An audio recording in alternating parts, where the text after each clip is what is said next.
এই পান্থপথে ইসলামী ছাত্র শিবির যে মাহফিল আয়োজন করেছে, এটি কি কোন খুনি সন্ত্রাসীদের মাহফিল কিনা?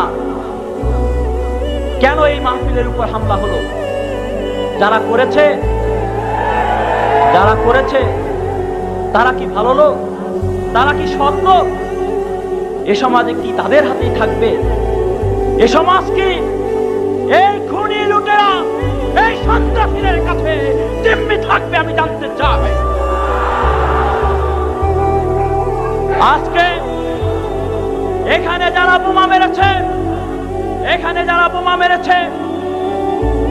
যারা গুলি করেছে, তারা বহু দূর থেকে আসে নাই, তারা বাংলাদেশে থাকে। 24 ঘন্টার ভেতর যদি ওদেরকে গ্রেফতার করা না হয়, তাহলে আমরা বুঝবো সরকারের সাথে ওদের আদাত আছে। আমরা বুঝবো